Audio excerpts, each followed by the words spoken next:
Muchísimas gracias por la invitación.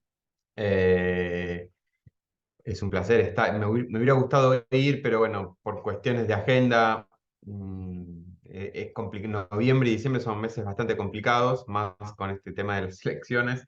Así que, bueno, en otra oportunidad iré por ahí. Eh, no sé si te comparto, así ya, Sí, podés compartir. a ver si em, están viendo la presentación ahora. Sí, se ve bien. Bueno. Eh,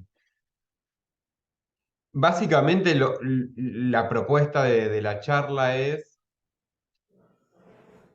presentar una nueva visión del espacio que nos ayude a repensar la forma en que nos relacionamos con las actividades espaciales. Yo quiero hablarles acerca de los desafíos que se nos presentan en esta nueva era espacial. La- las oportunidades o los beneficios creo que son claros, los voy a nombrar muy por arriba, pero junto con las oportunidades hay muchas cuestiones que hay que gestionar y que hay que solucionar y creo que las ciencias sociales, el derecho, las ciencias políticas van a cumplir un papel protagónico. Acá no sé si están viendo este GIF. Esto sucedió en el 2017, es el aterrizaje de dos cohetes Falcon Heavy de la empresa SpaceX. Esto fue lo que en Estados Unidos llaman game changer. O sea, esto cambió un poco la forma de acceder al espacio. ¿Por qué? Porque hasta ese momento, cuando queríamos ir al espacio, poníamos un satélite en la punta de un cohete, lanzábamos una parte del cohete caía en el mar y la otra seguía hacia el espacio y había que construir un nuevo cohete para lanzar un nuevo satélite. Bueno, lo que consiguió esta empresa es recuperar la primera etapa de cohete y abaratar muchísimo los costos de acceso al espacio. De $25.000 por kilo se pasaron a $2.500 por kilo. Entonces, yo pongo esto como un ejemplo del desarrollo científico y tecnológico, las posibilidades que nos dan los avances en materia de tecnología aeroespacial. Junto con esto hay mayores capacidades de resolución de los satélites ópticos, los satélites son cada vez más chiquitos, más livianos, más baratos, eh, los procesadores son cada vez más rápidos, resuelven muchas más cosas por segundo que en otro momento. Bueno, las nuevas tecnologías en esta nueva era espacial son clave. Y lo que permiten es el ingreso de nuevos actores. Solemos pensar en el espacio o cuando alguno habla del espacio, bueno, para muchos lo primero que aparece es la NASA, la Agencia Espacial Europea o las grandes potencias, Rusia, China. Bueno, ese paisaje cambió. Hoy los sectores más disruptivos, más de vanguardia, son las empresas grandes, medianas y startups. Acá pongo algunas. Algunas de ellas son argentinas, Space Sur, Ascentio, a ver, ¿cuál más? Tlon. Bueno, el espacio tiene nuevos actores y que ofrecen un montón de servicios y que nos ayudan a tener un mejor aprovechamiento del espacio. Eh, Hace unos años, un estudio de Naciones Unidas nos decía que una persona en la ciudad utiliza entre 20 y 30 satélites por día, ¿no? Nuestra vida depende mucho del espacio. de la información espacial. Satélites de telecomunicaciones, satélites meteorológicos, satélites de observación de la Tierra, satélites científicos, GPS. Bueno, a veces para realizar una transacción bancaria usamos un satélite sin saberlo, para hablar por teléfono. Bueno, mm, no solo nuestras vidas dependen cada vez más del espacio, sino que las economías dependen cada vez más del espacio y los sistemas de defensa. Usted si hay algo que no entiende, yo voy a hablar quizás con algunos términos que no sé si están familiarizados, me paran y creo que somos pocos, así que esto lo podemos dar como una charla y no hay ningún problema. Cualquier cosa me levantan la mano y yo le comunico. Eh, entonces, nueva tecnología, nuevos actores, nuevo contexto histórico. La era espacial comienza en 1957 con el lanzamiento del Sputnik 1, el primer satélite construido por la humanidad lanzado al espacio. 1957, plena Guerra Fría. El enfrentamiento entre dos grandes bloques hegemónicos, ¿no? La Unión Soviética por un lado y el bloque occidental por otro.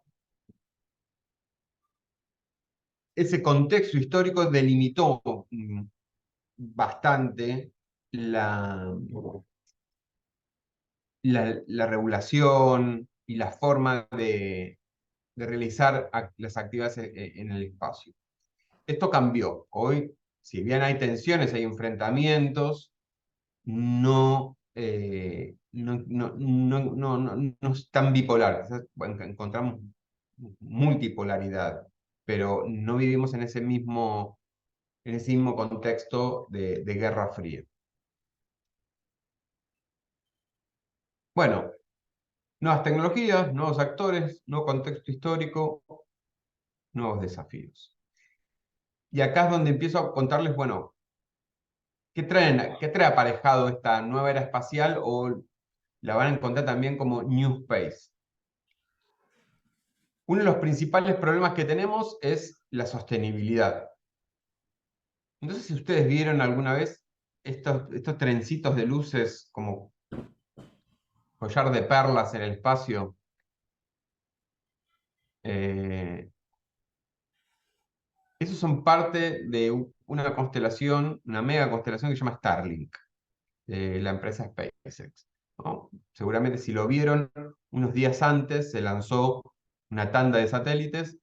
Starlink es una empresa que da internet satelital de banda ancha. ¿Mm? Y esos son los satélites.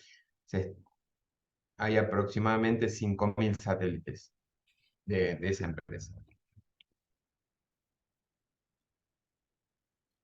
Está buenísimo porque nos permite tener internet casi en cualquier parte del globo, pero a la vez genera algunos problemas como este que perturba las observaciones de los telescopios ópticos. ¿Sí? Los astrónomos empiezan a tener problemas porque no pueden tomar imágenes del espacio profundo. Es uno de los problemas que tenemos, que están tratando de resolver. Otro es la basura espacial. Ahora les voy a mostrar una animación, espero que se vea, sobre cómo fue el incremento a lo largo de los años de la congestión en las distintas órbitas de la Tierra. Abajo tienen los años y en el eje vertical la cantidad de objetos. Y esto está bastante desactualizado porque llega hasta el 2011 y estos últimos años, estos últimos 10 años, creció exponencialmente. Pero es para que tenga una imagen gráfica de cómo está hoy la órbita de la Tierra. Van a ver unos saltitos ahí. La congestión de las distintas órbitas de la Tierra es un problema físico y también un problema de frecuencias, porque tenemos muchos satélites, tenemos mucha basura y también mucho uso del espectro de radiofrecuencia. En la actualidad hay aproximadamente 10.000 satélites activos. La mitad de esos satélites son de una sola empresa. O sea, toda la humanidad tiene 10.000 satélites activos. La mitad son de una empresa, que es SpaceX, esta empresa Starlink. El resto es todo basura.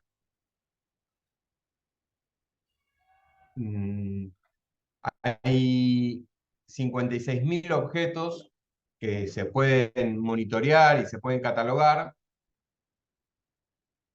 objetos que son mayores al tamaño de un celular. Esa es la basura que de tierra podemos identificar y ver por dónde va. Es muy importante porque los objetos en el espacio se mueven a 57.000 kilómetros por hora. Perdón, 27.000 kilómetros por hora. Entonces, cualquier cruce con un objeto que vaya a esa velocidad destruye lo que toca. Eh, Eso es lo que podemos monitorear. Los modelos matemáticos nos dicen que hay cerca de 1 millón de objetos de 1 centímetro a 10. Y hay muchísimos más de 1 milímetro a 1 centímetro. Eh, el espacio las distintas órbitas de la Tierra son un recurso natural no renovable.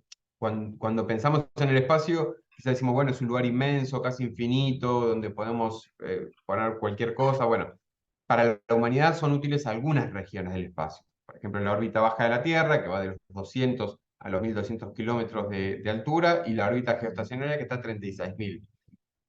El resto no ponemos satélites en otros lugares.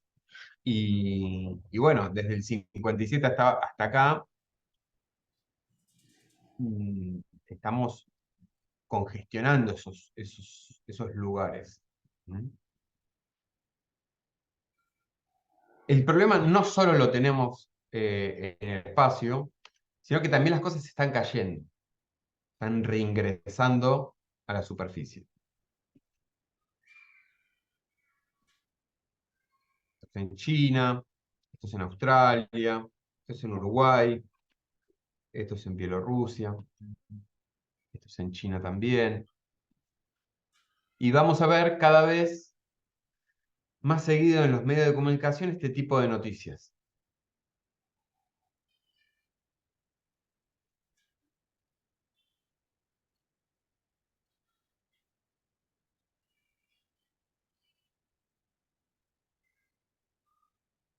De hecho, cayó en la década del 90 una estación espacial soviética en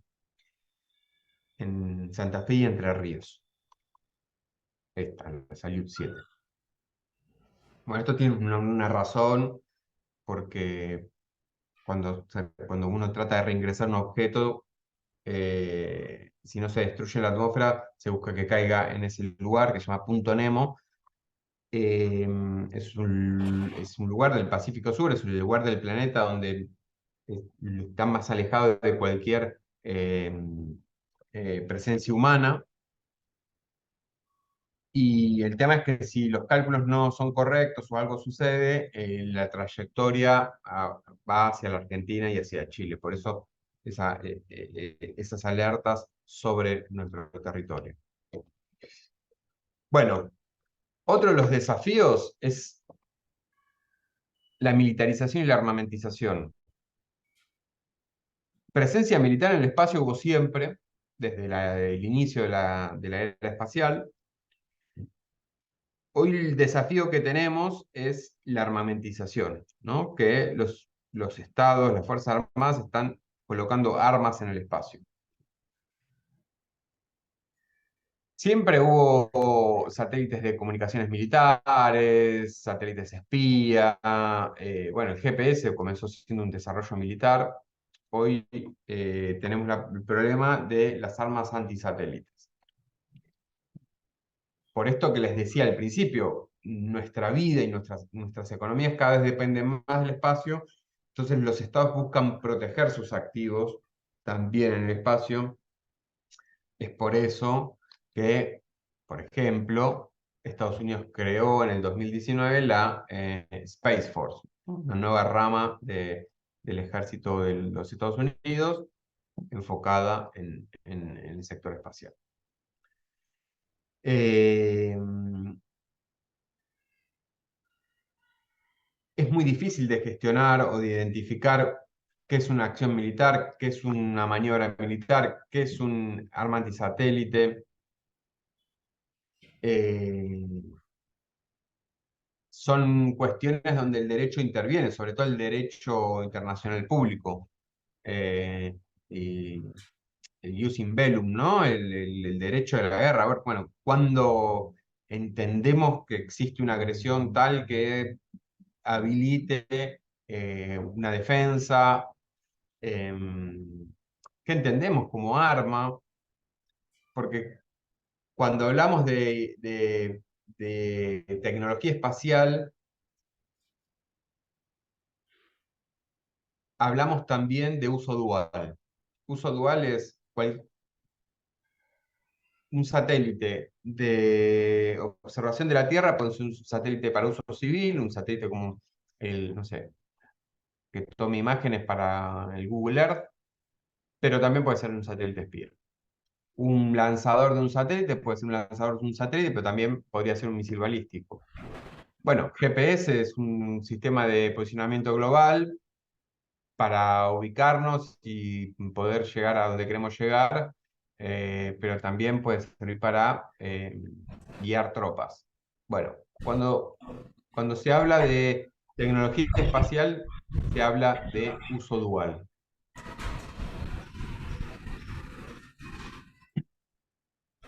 Turismo espacial. Van a ver también muchas noticias sobre que alguna empresa o muchas empresas ofrecen una estadía en la órbita baja, un vuelo suborbital. em, Está buenísimo para el que tenga plata, para ir un rato al espacio, pero nos genera algunos inconvenientes que tenemos que gestionar porque el, las normas, los tratados internacionales que regulan el espacio, identifican a los humanos que van al espacio como enviados de la humanidad, ¿no? Son como representantes de la humanidad en el espacio, como embajadores. Y un turista quizás no califica a ese nivel. Eh, no solo eso, sino que o sea, no están preparados, no están técnicamente preparados para operar algunas cuestiones. Y cada vez que uno va al espacio, deja una huella, porque en términos de contaminación sí, de contaminación de la órbita baja, contamina lo mismo enviar un turista un par de horas o unos días a la órbita baja que lanzar un satélite científico, ¿no? Entonces, si esto se multiplica y empezamos a lanzar indiscriminadamente turistas al espacio, bueno, vamos a seguir aumentando esta basura espacial. ¿Y cuál es el problema o cuál es el escenario que queremos evitar con esto? Que si la cantidad de basura sigue aumentando, es posible que lleguemos a un punto que se llama síndrome de Kessler. Kessler era un científico de la NASA que a fines de los 70 hizo el cálculo de si la humanidad coloca X cantidad de satélites en la órbita baja, va a llegar un momento que la congestión va a ser tal que se va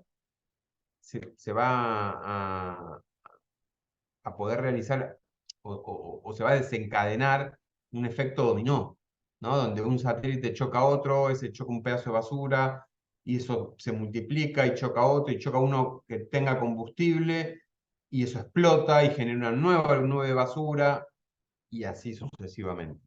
Te hago una pregunta, Juan Cruz. Sí, Hace poco fue que un pedazo de basura chocó a una de las cápsulas en la Estación Espacial Internacional, ¿no? Una cápsula Soyuz, que por eso estaban atorados dos cosmonautas y un astronauta. me parece. Eh, Eh, de riesgo. bueno, no, hace poco hubo una alerta de una posible, lo que se llama trayectoria de colisión, eh, que decía que un satélite tenía una trayectoria de colisión con la Estación Espacial Internacional. Entonces, ante esos eventos, lo que se hace es que la tripulación se meta en la cápsula Soyuz por, por si es necesario que se expulsen, ¿no? Que la abandonan. Eh, la, Al final no sucedió eso. La Estación Espacial Internacional tiene unos paneles solares enormes y hay fotos en internet donde están constantemente siendo atravesados por pedazos de basura. Imagínense que un fragmento de pintura o un pequeño pedacito de metal a 27.000 kilómetros por hora atraviesa un panel solar o incluso un traje de algún astronauta. Ah, lo que estamos viendo ahora es que cada vez es más necesario que los astronautas y los cosmonautas que están en la Estación Espacial Internacional se refugien en la cápsula de escape por esto, porque se multiplican las trayectorias de colisión. Eh, y, y no tenemos como en el espacio aéreo un sistema de tráfico, ¿no? Muchas cosas sabemos que muchas cosas están activas, pero la mayoría está muerta, son satélites muertos, y hay mucha basura, que no sabemos ni dónde está. Sabemos que está, pero no sabemos dónde está.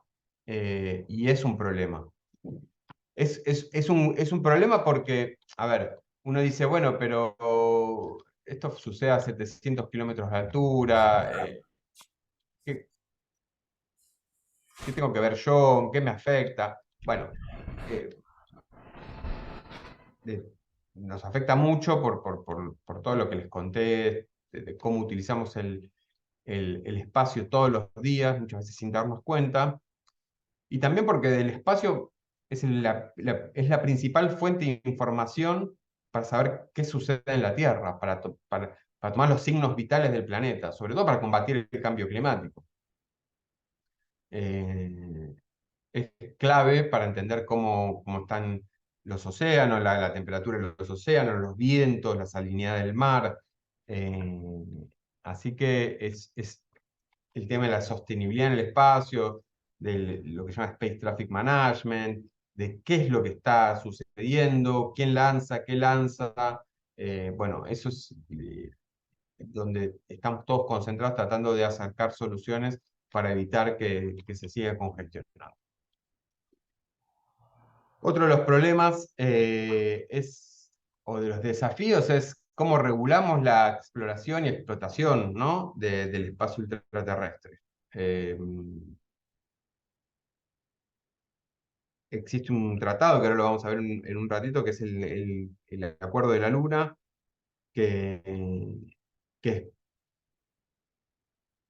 daba ciertas pautas de cómo podíamos utilizar los materiales que encontrásemos en la Luna, pero es un tratado que no prosperó. Y a partir de eso, los países empezaron a generar acuerdos bilaterales para ir a la Luna, en este caso los acuerdos de Artemisa, que son los acuerdos que lanzó la NASA y que fue firmando con distintos países y distintas agencias espaciales, que lo que pretende es volver a la Luna, tener un asentamiento permanente y después ir a Marte. Entonces, este desafío de, bueno, ¿cómo vamos a gobernar la exploración espacial? Si vamos a seguir utilizando tratados emitidos por organismos multilaterales como Naciones Unidas, como el COPUOS, que es el Comité para Uso Pacífico del Espacio Extraterrestre, o nos vamos a empezar a poner de acuerdo entre países, entre agencias y hacerlo por fuera de esos foros multilaterales. Otra de las problemáticas es, yo, yo siempre digo que la conducta de los hombres no se detiene cuando va al espacio, o sea, cuando vamos al espacio no es que nos transformamos en seres de luz y bondadosos. Seguimos siendo los que somos en tierra y se van a cometer delitos y va a haber problemas entre personas, entre astronautas. Esta es una noticia del 2019 que se anunciaba como el primer delito cometido en el espacio. Fue el caso de una astronauta norteamericana que sin la autorización de su expareja entró a la cuenta bancaria y desvió fondos, ¿no? Un caso de robo de identidad. Entró a la cuenta de su expareja y hizo una transferencia hacia su cuenta bancaria. Eh, Esto inició un proceso de investigación que al final no llegó a la justicia, pero sí una investigación administrativa.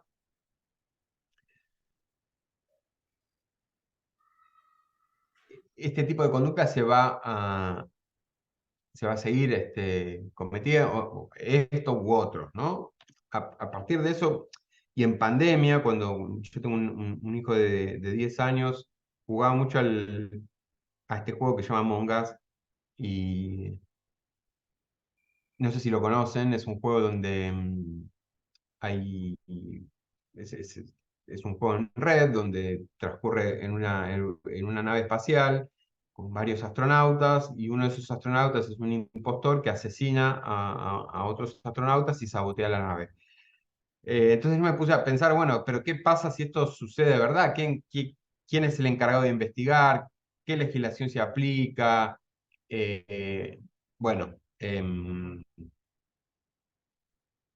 este es otro de los desafíos. El Tratado del Espacio, que ahora vamos a ver, nos da algunas pistas o algunas herramientas, pero sin embargo hay un montón de cosas que tenemos que empezar a pensar. Eh, ¿Hay leyes en el espacio? ¿Quién gobierna el espacio? ¿Hay abogados en el espacio? Bueno, sí, no hay abogados en el espacio, hubo abogados en el espacio, no hay abogados en el espacio ahora, pero sí hay leyes, hay un marco jurídico. Acá les dejo una especie de resumen de cómo está dividido. eh, eh, el principal cuerpo normativo que tenemos proviene del derecho internacional. eh, el derecho espacial internacional está constituido por los tratados de Naciones Unidas, por principios y resoluciones de Naciones Unidas y por guías de buenas prácticas.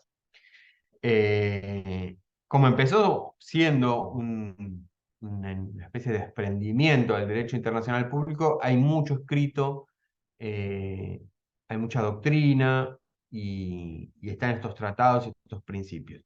Después, algunos países fueron adoptando, incorporando a la legislación interna algunos principios y conceptos a través de leyes, de decretos y de decisiones administrativas.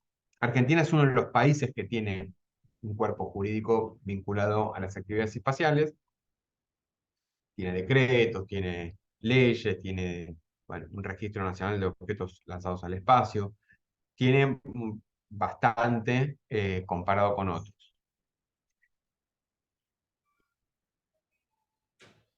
Los abogados no dejamos de hablar latín cuando vamos al espacio. Estos son los 5 tratados que gobiernan eh, las actividades espaciales y los llamamos Corpus Juris Spatialis, cuerpo jurídico del espacio. El primero que ven ahí, el Tratado sobre los Principios, que debe regir las actividades de los estados de la exploración y utilización del espacio intraterrestre, incluso la Luna y otros cuerpos celestes, más conocido como Tratado del Espacio, es la Carta Magna del Espacio. Es como la Constitución del Espacio. De ahí, de los artículos de este tratado, se desprende el resto de los tratados. En el resto de los tratados se profundiza sobre alguno o algunos de los artículos del Tratado del Espacio, del primer tratado.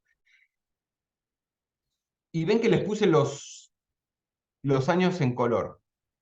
El primero es del 67.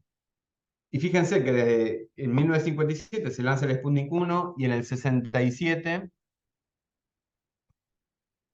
se abre la firma el primer tratado, el Tratado del Espacio. O sea, hubo 10 años en el que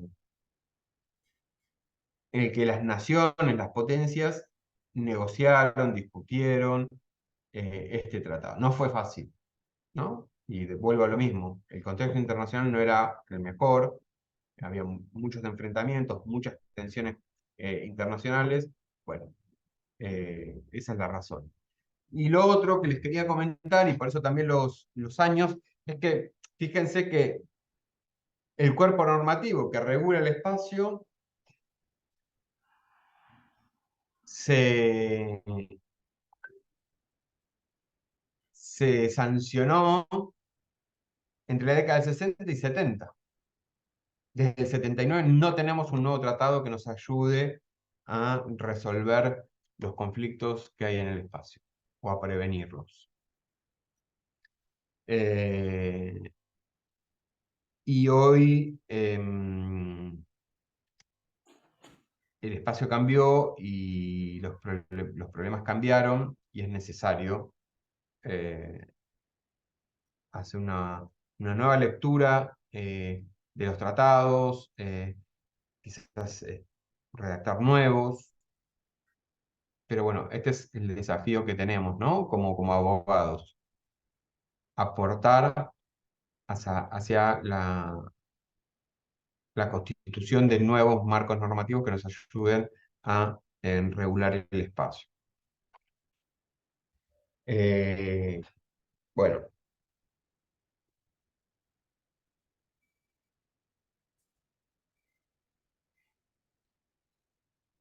puede ser que suene como naif o romántico el preámbulo del Tratado del Espacio. Este tratado habla del deseo de contribuir a una amplia cooperación internacional, referida a aspectos científicos, jurídicos, em, comprensión mutua, afianzamiento de las relaciones amistosas entre los estados. Eh, parece naif, pero la verdad que fue muy efectivo y cumplió con sus objetivos, ¿no? Porque eh, eh, en estos años no, no se vieron mayores conflictos en el espacio. Digo, eh, no hubo enfrentamientos, no hubo reclamos que, que generen tensiones importantes. Y de hecho es uno de los tratados, o sea, el Tratado del Espacio tiene más ratificaciones que el Tratado Antártico. Tiene, creo que al día de hoy son 120 países que, que ratificaron el tratado y otros tantos que lo firmaron. ¿Mm? Después el resto de los tratados ahí va bajando, pero esto es uno de los tratados más exitosos, entre comillas, que tiene Naciones Unidas. ¿Y qué nos dice? Bueno, el artículo 1, el principio general, nos habla de que la utilización y la exploración del espacio tiene que ser en provecho e interés de todos los países, sin importar cuál fuera el grado de desarrollo económico, científico, ¿no? La libertad de exploración y utilización. Em, Libertad de acceso, sin discriminación a partir de las condiciones científicas, económicas.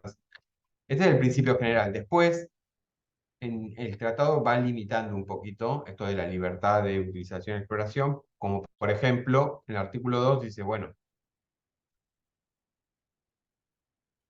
hay una libertad de utilización y exploración, pero vos no te podés apropiar de una parte del espacio, de la Luna o de cualquier cuerpo celeste. Este fue uno de los artículos que más discusiones trajo y que más conflictos trajo.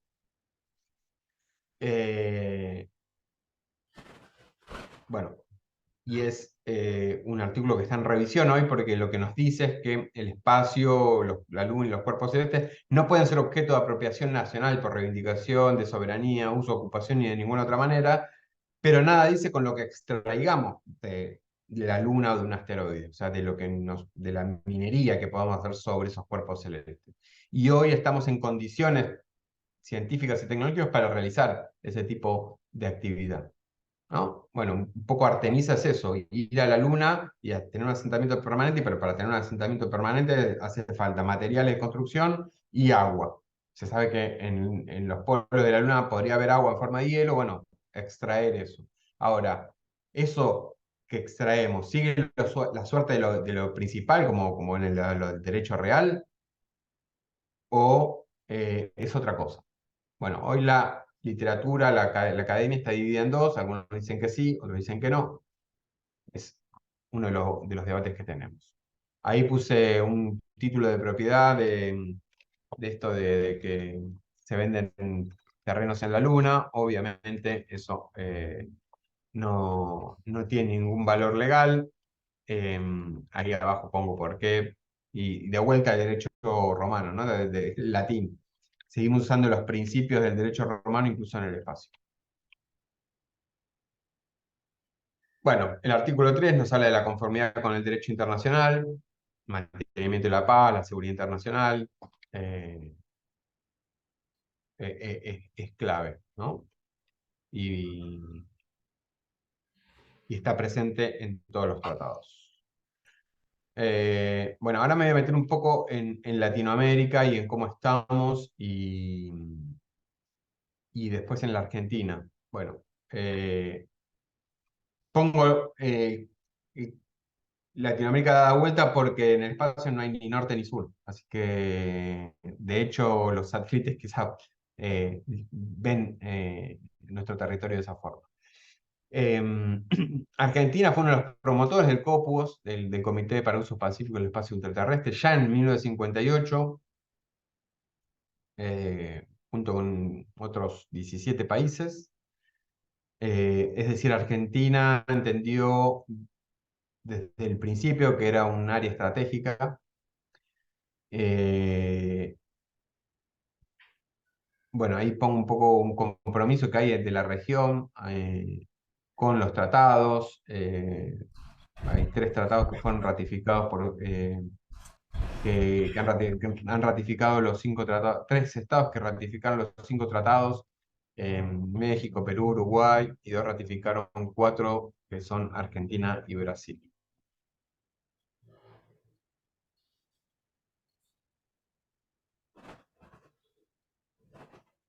La, la actividad espacial es una actividad de cooperación internacional. Eh, Ahí encontramos agencias regionales espaciales como la Agencia Espacial Europea, porque es muy difícil ir al espacio. Entonces es necesario cooperar con otros países o que cooperen con nosotros, y muchas de las misiones son de varios países. Bueno, la región también entendió esto y en el 2021, a partir de un proceso político de muchas décadas, ¿no? que encuentra antecedentes en Mercosur, UNASUR, Comunidad Andina y CELAC, se crea el ALCE, que es la Agencia Latinoamericana y Caribeña del Espacio. No me equivoqué, no es una foto de otra presentación. Siempre digo que los argentinos somos buenos jugando a la pelota, tres campeonatos del mundo, Maradona, Messi, pero también somos muy buenos en todo lo referente a la tecnología espacial, ¿no? Eso es en INVAP, es una empresa estatal que está en Bariloche, esa es la sala limpia, y lo que tienen atrás es el satélite SAOCOM con su radar desplegado. Ese satélite está ahora en órbita. Este es un satélite que construyó la Argentina para la NASA. Se llamaba, porque ya no está operativo, SAC de Aquarius, eh, y se lanzó en el 2011. El satélite es todo para que se den una idea, todo lo que está medio amarillo y el plato blanco que está a la izquierda, ese es el instrumento que construyó la NASA, se llama Aquarius. Entonces, la NASA confió su instrumento para ponerlo en un satélite argentino, ¿no? Y que lo lleve al espacio y que lo opere en el espacio. Participamos en misiones de espacio profundo, esto es una misión china que fue a Marte, está de vuelta el tema de la cooperación. Ahí está el logo de la CONAE, está el logo de la Agencia Espacial Europea, está el logo de la GNES, que es la Agencia Espacial Francesa, y de la Agencia Espacial Austríaca. Y obviamente la Agencia Espacial China. Tenemos la capacidad de construir cosas muy complicadas, o sea, no solo los SAOCOM 1A y 1B que están en órbita baja, ahí a la izquierda, cerca de nuestro planeta, sino también cosas que mandamos a 36.000 kilómetros como los ARSAT 1 y 2. Hay 10, 11 países que tienen la capacidad de construir satélites geoestacionarios como el satélite ARSAT 1 y 2. Tenemos un robusto sector público y un floreciente sector privado, con muchísimas empresas, startups. Ahí hay una que es de Mar del Plata, que es InnovaSpace. Bueno, esto interrelacionan y generan y conforman un ecosistema, ¿no? Donde que se nutre mutuamente. Tenemos una agencia espacial como la CONAE, empresas públicas como BEN, INVAP, ARSAT, centros de ensayos como SEATSA, centros de investigación, etc. El sector espacial en números es una política de Estado y de prioridad nacional. Esto se estableció en el decreto 532 del 2005. Hay 4 centros espaciales, más de 50 empresas de base tecnológica que se dedican total o parcialmente al sector espacial, 2 carreras de ingeniería espacial, 6 maestrías, 2 doctorados. Bueno, somos un país espacial y muchos de nosotros no tomamos nota de eso. Estamos en un selecto grupo de países que tienen la posibilidad de construir objetos que van al espacio. Bueno, el plan espacial, tenemos un plan espacial que es quizás una de las políticas de Estado que se puede reconocer fácilmente. Siempre se habla que la Argentina no tiene política de Estado. Bueno, quizás la política espacial y el Plan Nacional Espacial, que es el reflejo de esa política, está desde la década del 90. La Argentina viene actualizando planes espaciales que son de 10 años y que son la hoja de ruta del sector y nos permite desarrollar la tecnología y generar nuevas misiones. ¿Para qué vamos al espacio? ¿No? Esperen. ¿Para qué? ¿No? ¿Por qué? ¿Para qué Argentina va al espacio?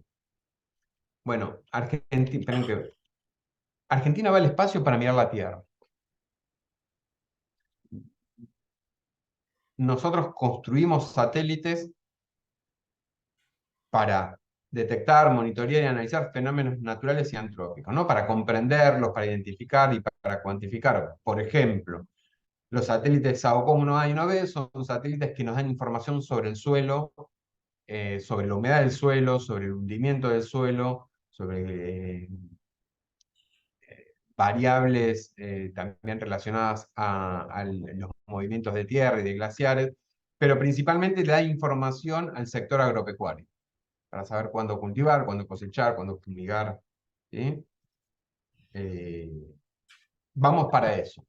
No es que vamos al espacio para mirar galaxias o nebulosas lejanas. Todas las misiones de la Argentina están relacionadas con eso, incluso la que se va a lanzar en el 2025 es el Sabiamar, que es un satélite que va a estar enfocado en el ambiente marino. También muy relacionado con el sector pesquero y la seguridad, el monitoreo de la pesca y la aparición no me acuerdo ahora cómo se llaman, esta enfermedad, no enfermedades, estas algas que son como contaminantes. Bueno, lo que les decía del SAOCOM, ¿no? ¿Qué hace? ¿Qué aplicaciones tiene? Mapas de humedad del suelo, monitoreo de minería y petróleo, detección de fugas urbanas de agua potable, monitoreo de inundaciones y sequías.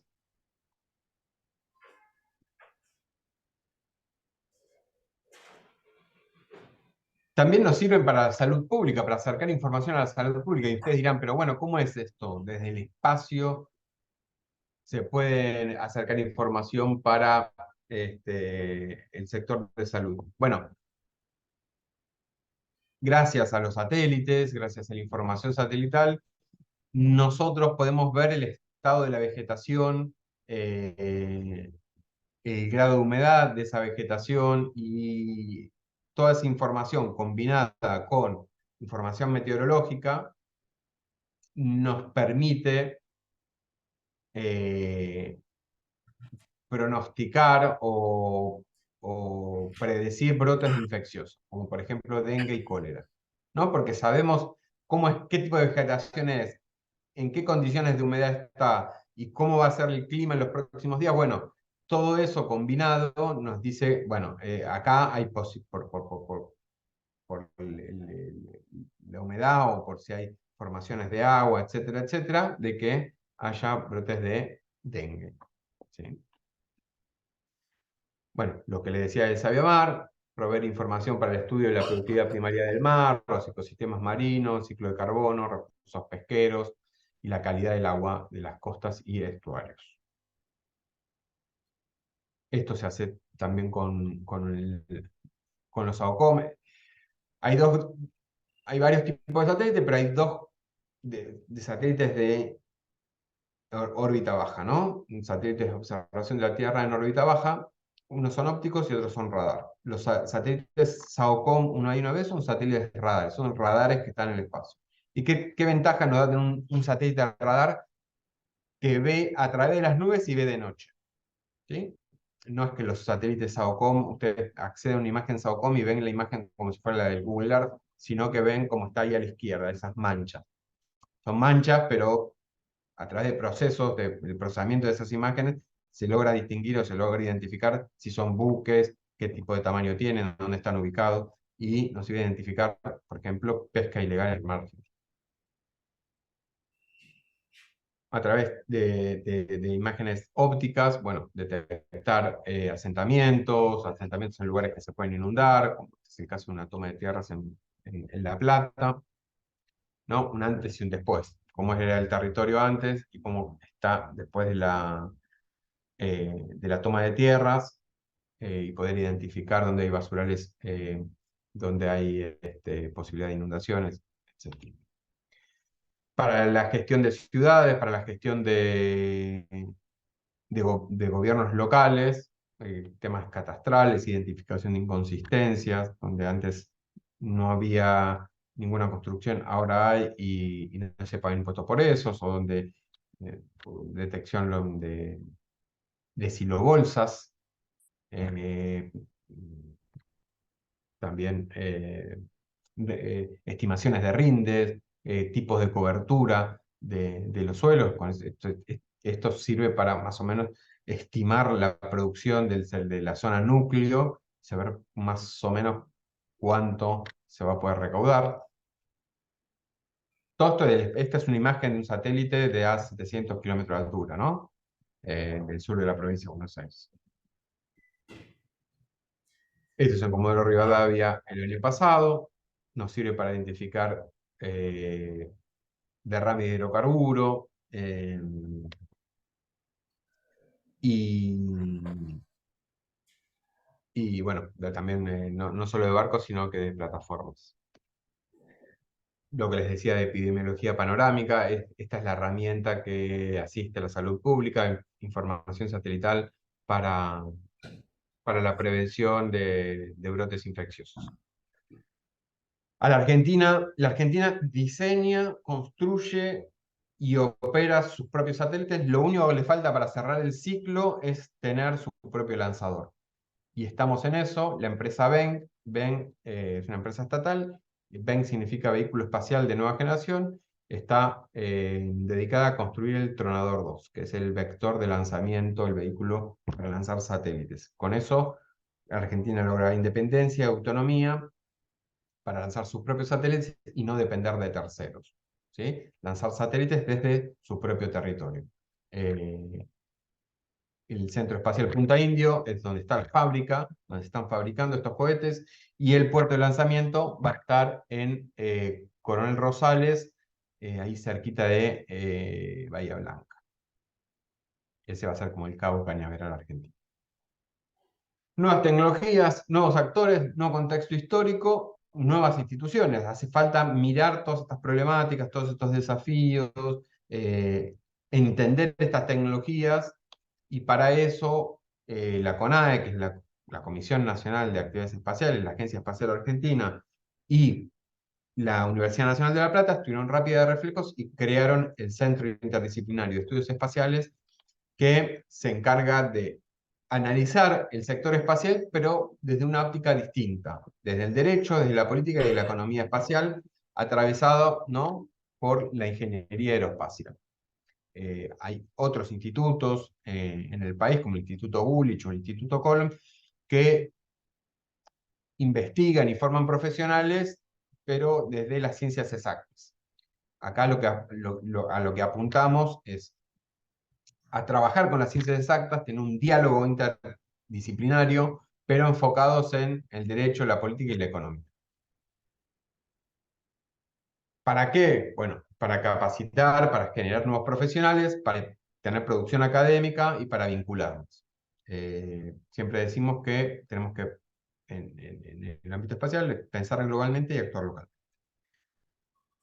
¿Cómo? Dando charlas, seminarios, cursos de posgrado, publicaciones, crear un espacio, una comunidad, un ámbito de estudio, de reflexión, de debate. Y bueno, va a estar integrado por profesionales y por investigadores del CONICET, de la Universidad Nacional de La Plata, CONADE, MINSIT, y otras universidades y otros centros de investigación también. El CIE se creó a fines del año pasado, se lanzó a principios de este año, y bueno, va a estar ubicado en Cava, en Capital Federal, va a tener una oficina, y también en la Universidad Nacional de La Plata. Dentro de la Universidad Nacional de La Plata integran el CIE, la Facultad de Ingeniería, sobre todo el Departamento de Ingeniería Aeroespacial, la Facultad de Ciencias Económicas y la Facultad de Ciencias Sociales. Acá hay algunas de las actividades que tuvimos. Bueno, próximamente voy a poner el logo de la Universidad de Mar del Plata, y el de sus jornadas. Eh,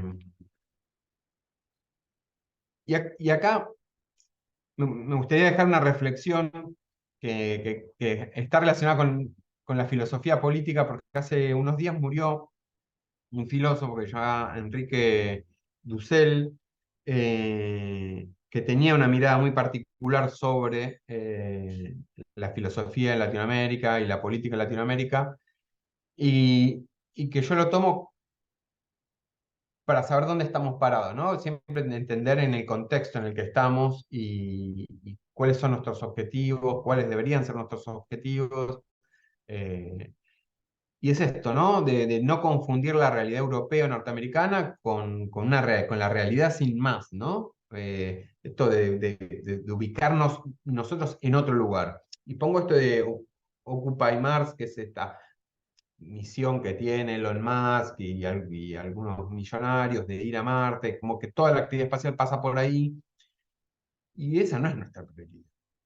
Nuestra prioridad es proveer información a los sectores productivos de la Argentina, de la región, eh, tomar variables sobre el cambio climático, o acercar información a los municipios para gestionar mejor su territorio. Entonces, cuando se habla del espacio y se habla de este tipo de misiones o de proyectos, de ir a Marte y de tener colonias bueno, entendamos en el contexto en el que estamos y las prioridades que tenemos. Y me parece que ese parrafito de este filósofo me parece oportuno y también es una forma de reconocer su trabajo ahora que ya no está más entre nosotros. Termino con una frase en latín, que es interra accidera visus, que es el leitmotiv del CIE. Si entran en el sitio web del CIE, lo van a ver. Esto significa con los pies en la tierra y la mirada en el cielo. Y estas dualidades se reproducen, ¿no? Porque los abogados, los politólogos estamos en tierra, pero miramos lo que sucede en el cielo, pero también no estamos en cualquier lado de la tierra, estamos en un país del sur global, estamos en una región con nuestras características, con nuestras prioridades, entonces también, ¿no? Desde nuestro lugar, mirando otros lugares. Muchas gracias, espero que les haya servido, que les haya sido útil.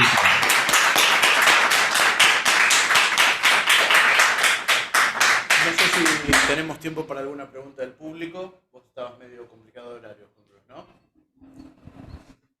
Sí, sí, sí, sí. No, no los escucho bien, pero ahí Sí, sí, sí yo te transmito. ¿Tenemos alguna pregunta? perfecto. Decímelo y yo la transmito. Medio largo. Pensando en el contrato social. No, vení y habla acá vos. Sí, sí, por supuesto. ¿Dónde está? Ahí. Claro. Pensando en el contrato social, ¿no? Y en la justicia global. Estamos en estado de naturaleza en lo que respecta a la política internacional y esto se nota porque Naciones Unidas no sabe cómo resolver el problema de la guerra de Ucrania ni el genocidio en Palestina.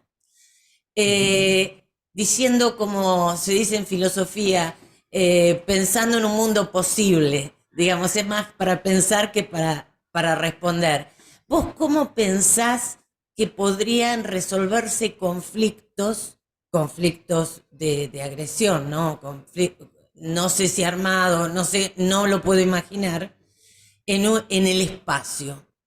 Digamos, dónde habría o qué tipo de organización internacional, porque vos hablaste de que hay tratados de la ONU, ¿no? Ujú.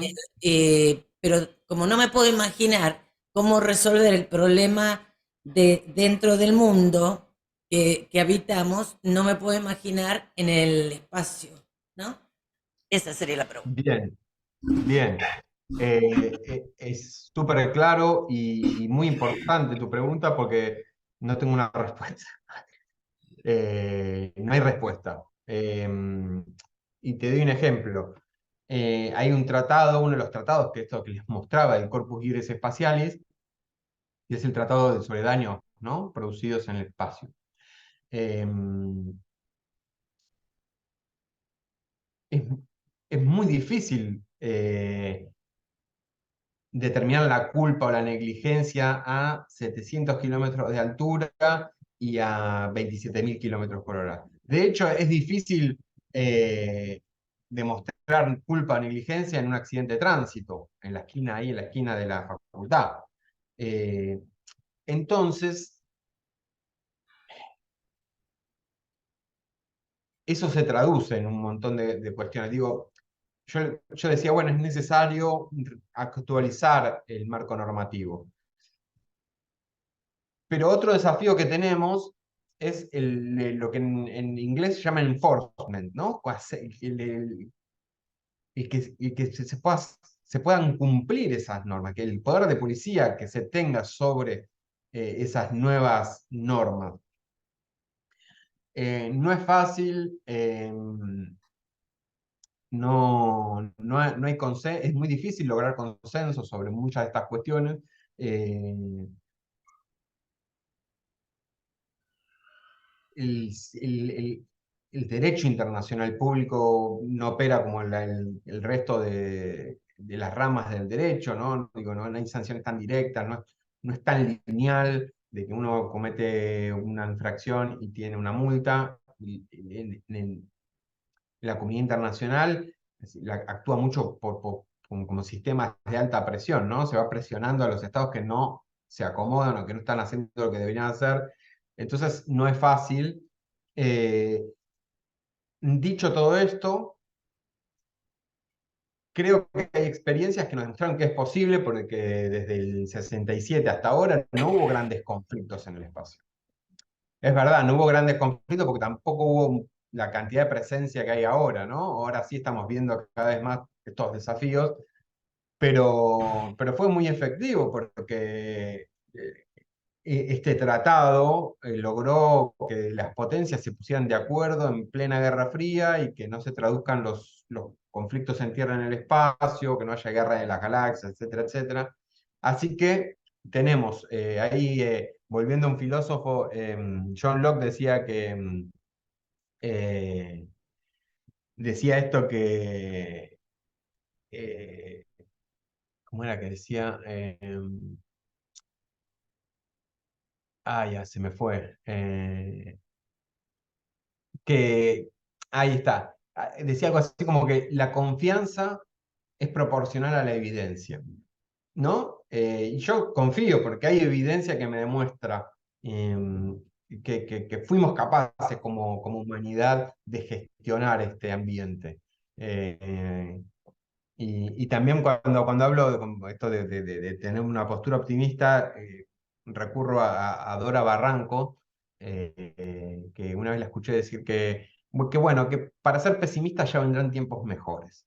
Hay que ser optimista. Y creo que tenemos que tener esa mirada de, si queremos dedicarnos a esto o a cualquier actividad, bueno, de hacer un aporte y entendiendo que ese aporte va a ser significativo, que puede cambiar las cosas. No sé si respondí tu pregunta, pero bueno, después me fui por la rama. Sí, muchas gracias, Juan Cruz. Si queda tiempo, tenemos una pregunta más de Iván Lucchesi, que es un abogado también estudioso del derecho espacial, que va a exponer ahora en breve sobre minería espacial. ¿Qué tal, Juan Cruz? Bueno, buen día. La verdad que... Claro. ¿Qué tal, Juan Cruz? Un gusto. La verdad que un placer escucharte. De hecho, si me interioricé en el derecho espacial hace unos años, fue a raíz de tu charla TEDx. Bueno, para Qué quienes bueno. quieran interiorizarse, la verdad que recomiendo escucharla. Eh, Agradezco también el tributo a Enrique Dussel, padre de la filosofía de la liberación, que hace poquito ha muerto, nos ha dejado físicamente, pero su legado filosófico va a seguir estando. Y mi pregunta, para no quitarle el tiempo, Juan Cruz, es relacionado al Space Traffic Management, que hacía referencia, en donde hoy, bueno, se avisora un estado de arte basado en el soft law, con normativa en construcción, decisiones unilaterales, gubernamentales, de agencias, en algunas normativas domésticas, relacionándolo también con lo que es la Unispace más 50, que, bueno, haciendo referencia a esto, la importancia de la sostenibilidad del espacio. Si usted piensa que esta normativa soft law, por ejemplo, también el Space Clean como política de la Unión Europea, va a terminar consolidándose antes desde la vía consuetudinaria como práctica uniforme de los estados, antes de que haya un acuerdo internacional para que rija el Space Traffic Management, principalmente, por ejemplo, que no hay una definición convencional de debris, por ejemplo, ¿no? de basura espacial. Está buena tu pregunta y tiene como un montón de aristas, no solo a nivel del Space Traffic Management, ¿no? La gestión del tráfico espacial y cómo gestionamos los satélites activos y quién los gestiona y qué información damos sobre nuestros satélites. Bueno, entender qué está pasando en el espacio, sino que también impacta en otros ámbitos como militarización, como, bueno, ustedes van a hablar de minería, y, y la verdad que estas iniciativas de soft law, bueno, guía de buenas prácticas, eh, son, son iniciativas que surgen de, de los países centrales o de las agencias más importantes y tienen muchas adhesiones y tienen esta facilidad de que son mucho más dinámicas, ¿no? Por ejemplo, Artemisa ya lleva creo que 28, 29 adhesiones, ahora creo que se suma Bulgaria, la última fue Alemania, estuvo Argentina, bueno, pero estos no son el resultado de debates en los foros multilaterales donde se gestionaron los otros tratados. Entonces, eh, eh, yo soy de los que piensan que debemos seguir participando de los debates en Naciones Unidas, de los encuentros que se dan 2 veces por año para tratar de solucionar estas cuestiones. Pero bueno, es difícil poner de acuerdo a la comunidad internacional. Y les doy un ejemplo. Todavía no nos pudimos poner de acuerdo en dónde empieza el espacio. No hay un consenso internacional sobre cuál es la frontera vertical de los países, ¿sí? Y esto es porque no logran ponerse de acuerdo de las potencias, principalmente. No hay forma de que cedan o de que fijen una postura porque afecta a sus propios intereses. Entonces, y esto se viene debatiendo hace muchas décadas, ¿no? Bueno, sabemos cuál es la frontera horizontal de los países, pero la vertical, es decir, no sabemos dónde empieza el espacio. Y nosotros como abogados es importante porque o se aplica una regulación o se aplica otra. Se aplica el derecho aeronáutico o se aplica el derecho espacial. Eh, Así que es algo que está latente, que también responde a algunos intereses, porque, bueno, los países centrales, pongo un ejemplo, ¿no? Basura espacial. Bueno, guía de buenas prácticas o recomendaciones para la mitigación y remediación de basura espacial. Ellos proponen medidas y metodologías que ellos son capaces de cumplir eso, ¿no? Ellos tienen las herramientas, tienen los recursos y nosotros que no generamos todo ese problema, nos tenemos que adaptar a sus metodologías, las cuales nos generan mucho costo, quizás no podamos cumplir. Entonces es un debate, por eso el CIE también contempla mucho la política espacial, estos debates. Bueno, pero no me impongas a mí medidas, porque yo no generé todo ese problema. Entonces ahora que Argentina si tiene que construir un satélite, lo tiene que construir de determinada manera, con determinados materiales, tiene que cumplir determinados estándares que nos quedan lejos, no son muy caros y quizás no podamos.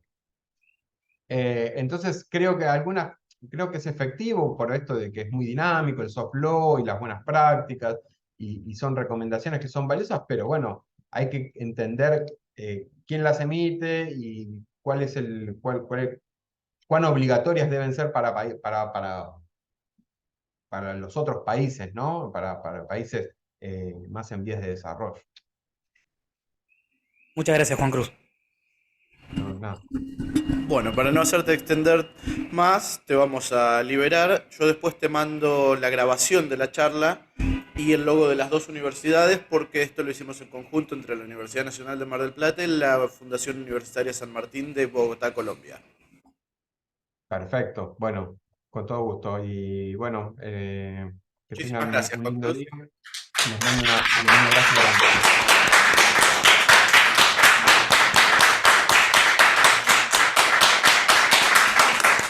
Adiós.